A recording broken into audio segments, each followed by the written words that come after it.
Burada 100 min əhali var. Burada insanlar, bakın insan özde adamların hiçbir korkusundan eşya çıxmır ha. Deyirlər bir dənə əvəzmən, bir dənə bizi görərlər bir dənə. Qardaş, siz bu milləti nə görə salıbsınız? Sosial şəbəkə istifadəçisi Zamik Məmmədli paytaxtın Binəqədi rayonu ərazisində yaranmış acınacaqlı vəziyyətlə bağlı sosial şəbəkələrdə sərt paylaşım edib. O, jurnalist Əvəz Zeynallının su basmış küçələrdən etdiyi canlı yayımı paylaşaraq deyir ki, Əvəz Zeynallı ağır xəstəlikdən əziyyət çəkməyinə baxmayaraq, dizinə qədər suyun içində problemləri ictimailəşdirməyə çalışır. Aidiyyəti qurumlara səslənir. Məmmədli bildirib ki, bu zaman bəzi sakinlər kameradan yayınmağa çalışır. Hətta vəziyyətin ciddiliyinə baxmayaraq hadisəyə biganə yanaşırlar. Onun sözlərinə görə bəzi sürücülər də su basmış küçələrdə ehtiyatsız hərəkət edərək ətrafa çirkab su sıçradırlar. Məmmədli paylaşımında cəmiyyətin passivliyini və mövcud vəziyyətə münasibəti sərt şəkildə tənqid edib. O, emosional ifadələrlə insanların susqunluğunu və laqeydliyini qabardaraq narazılığını açıq şəkildə dilə gətirib. Zamik Məmmədli paylaşımında bunları qeyd edib. Publisist dostumuz Əvəz Zeynallı onkoloji xəstə canı ilə az qala 20-ci kimyoterapiyadan çıxıb. Ayağında dizə qədər rezin çəkmələrlə Binəqədinin su basmış küçələrini çəkir. Haray salır ki, hardasan ay bələdiyyə, icra hakimiyyəti hardasan, ay Azərişıq, Azərsu, cəmaat işıqsız, susuzdur, küçələri, həyətləri su basıb. Əhali çörək almağa çıxa bilmir. Yerli sakinlər isə əlində telefon canlı yayım edən Əvəz bəyi görüb qaçıb gizlənirlər. Elə bil qurbağa gölünə daş atırlar. Vallah, bu kütlə üçün özümüzə əl qatmağa dəyməz. Kanalizasiya suyu boğazına qədər gəlib, amma başını qapıdan çıxartmağa qorxur deyə Zamik Məmmədli paylaşımında qeyd edib. Bura bizim küçədir. 22 ildir. İndi dağılmış deyim, xaraba deyim demirəm. Mən burada yaşayıram. 22 ildir. 22 ildir daş üstünə qoyulmuyor. Gəlmişəm. 2 gündür, 3 gündür evdə yoxam. Xəstəyəm, bilirsiniz.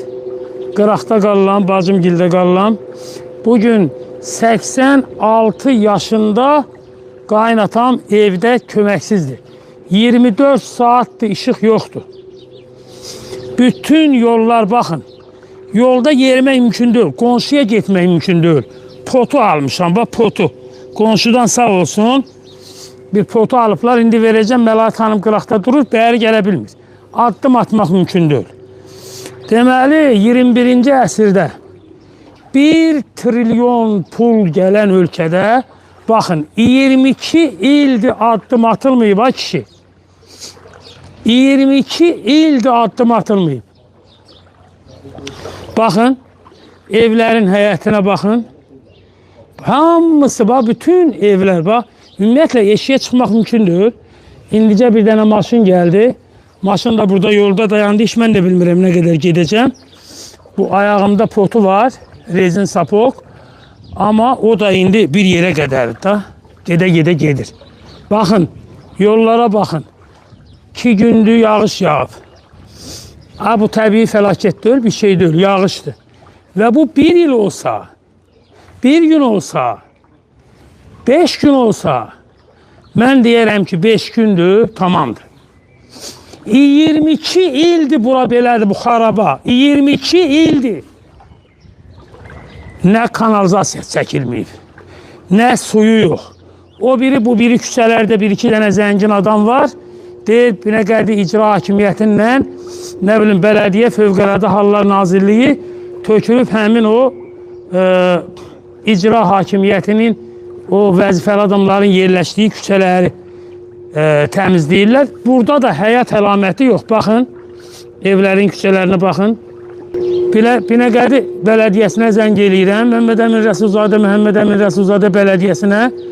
Bələdiyyə sədrinin telefonu bağlı. Zaten onunla bir 4 ildir, 5 ildir danışa bilmirəm. Həbsxanadan sonra mən zaten heç kimlə də danışmamışam. Elə indi gəlmişəm Bakıya, Səki. Bakıda da günümüz bu. Qardaş, bu ölkənin bir yəsi, savı, bu ölkənin bir icra hakimiyyətinin başçısı, bir naziri, bir ali rəhbərliyi, qardaş yoxdurmu? Sənin başına dön. Burada 100 min əhali var. Burada insanlar, baxın, özdə adamların heç bir qorxusundan eşyə çıxmır ha. Deyirlər birdən əvəzmən, birdən bizi görərlər birdən. Qardaş, siz bu milləti nə görə salıbsınız? Girib hamısı evinə, heç kim eşyə çıxıb etiraz eləyə bilmir. Bu xoşdum Azərbaycana. Bu belədirmi? Bax, bu lildir, bax, poxdur, pox. Üzr istəyirəm tamaşaçılarımızdan. Kanalizasiyanın poxu çıxır, bu xəstəlikdir. Aybinə Qədinin icra hakimiyyətinin başçısı, səsim də batıb zaten, neçə gündür səsim yoxdur. Aybinə Qədinin Rəsulzadə Bələdiyyəsinin, Hümbət telefonun açıq olsun. İcra hakimiyyətinin başçısı, otaqlarınızda qalıbsınız hamınız. Belə biabırçılıq, belə rəzalət olarmı? Adamlar eşiyə sapokla çıxırlar. Adamlara baxın, qapının ağzında dururlar, aşağı inə bilmirlər.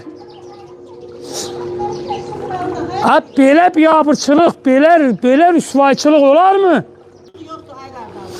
Biz Azərbaycanın bu vətəndaşıyıq da.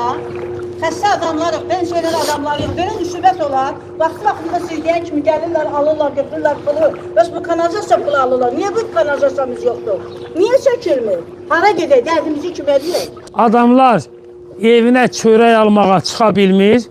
Marketlər bağlı. Maşınlar hərəkət eləmir. Baxın da, bu ana küçədir. Ana küçədir. Bu ana küçədə həyat əlaməti yoxdur. Adamlar nə yeyir, nə içir? Ay dövlət, ay bələdiyyə. Pandemiyada İstanbul Bələdiyyəsi bəzilərinin bəyənmədiyi Əkrəm İmamoğlu evdə uşaqların süd payını çatdırdı. Süd. Demirəm süd çatdırın, təpənizə dəysin südünüz. Və bu insanlar burada acdır, ay bələdiyyə. Bunların evdə çörəyi yoxdur. Bunlar çıxıb, gedib çörək ala bilmirlər. Və ay sizi Allah heç xeyir verməsin sizə. Və bu evlərə çörək gətirin də. Və bunun suyunu çəkin, bunun çörəyini gətirin. Gəlib soğuğun yığmasınlar. İşıq olmayanda, mən o gün İstanbuldaydım, mənə zəng elədilər ki, gəlib işığı oradan kəsirlər ki, işıq pulu ödənməlidir. Mən İstanbuldan yandım, harayda bura 173 manat ödədim. Ay sizin burnunuzdan gəlsin. Və bu millətə belə eləməyin da. Bu həyətə bax. Və buna çox sağ olun Seyid, çox sağ olun. Cavanlar, bəri gəlməyin görüm, qoy mən gəlim. Gənclər. Bu da 2 əskərdir. Azərbaycana 2 əskər böyüyür. Böyüyəndə heç kimdən soruşmadan tutacaqlar, aparacaqlar. Bəli, gəlib aparacaqlar. De görüm adını. Hüseyin. Ay adın, nə böyük adın var sən, ha? Hüseyin kimi ədalətli ol, mənim balam. Sənin adın nədir? Mirabbas. Mirabbas. Ay Allah, Abbas kimi. Mirabbas kimi böyük kişi ol, ne? Neçədə oxuyursunuz? Sən? Sən də bağçaya gedirsən. Və bunlardan siz bu yağışdan zaten ne anlıyorsunuz Amir Abbas? Anlamıyorum. Buranın səhər su basıb. Səhər su basıb. Sonra çıxa bilmirik. Sen ne söyle? Sen hiç baban da söyle çıkanmış. Sen ne der söyle? Ve sizin yemek zat var mı? Yemeğiniz, içmeğiniz, çörek zat. Bu günlerden çörek alabilmeyip. Size mi işe çık? Mümkün değil abi biz şöyle çıkacağız. Çörek almaya gidelim. Neyse gidelim? Bize lotka lazım ki bize. Gidip çörek alalım, produkt alalım. Şöyle körpe uşaqlardır. Sabahları gelip yakamdan yapışacaksın. Əskər aparacaqlar. Ver əskeri getir. Sen əsker uşağın yoktur. Vermeyeceğim hiç kime uşaqları. Kalacak evimizde. Neyime? Vətən. Hüseyin, Allah ömrünü uzun eləsin, mənim balam. Mirabbas, yaxşı oxuyun. Sağ ol. Yaxşı oxuyun. böyüyün, yaxşı bələdiyyə sədri olun, yaxşı rəhbər olun. Bu ölkəni bəlkə siz düzəldəsiniz, biz düzəldəmədik. Ha, 2 nəfər var idi bayaq küçənin başında. İndi məni gördülər, tez qayıtdılar. Dedilər, evlərinə gitsinlər. Allah hamısını xoşbəxt eləsin. Amma belə olmaz. Bu işığı yandırın. Bu suyu verin. Buranı gəlin, təmizləyin. Ah, şükür bir dənə maşın gəldi. Mən onu çəkim. Yavaşa kişi, yavaş. Belə sürətlə getmə. Bir dəqiqə dur. Bir dəqiqə dur, ay kişi. Yavaş, ay eşşək. Ay eşşək. Danadır da, dana. Al, buna bak, bütün həyətlərə gir. 99 BY 190. Bu tərbiyəsiz kimdir bu? Hələ bax, baxın. Baxın, dənizdir, dəniz. Ha. Bu budur. Adamın özü də tərbiyəsiz, adamın özü də eşşək. La ilahə illallah. Tövbə ya Rəbbi ya Rəsulallah. Buradan birazdan da sürətli gedəndə özü oradan gəlir. Bax, oradan su oradan bura gəlir. Fikir verin. Məhəmməd Əmin Rəsulzadə Bələdiyyəsinin başçısı Hümbət. Elxan Allahverdiyevdir buranın icra başçısı. Buranın Allah qoymasa bu şəhərin icra başçısı da Eldar Əzizovdur. Abi sizin saxladığınız şəhər belə, bu nə da kişi? Evin içi yoxdur, çöl yoxdur. Sizdə də evlərə giribmi? Sizə də giribmi? Hər evin içi sudur. Oranın o Seyidin evi ümumiyyətlə belə göl idi. Hamının həyəti sudur. Və burada cəmaat, sən bunun kompensasiyasını verəcəksən. Bir adam evinə çörək ala bilmir, marketlər bağlıdır.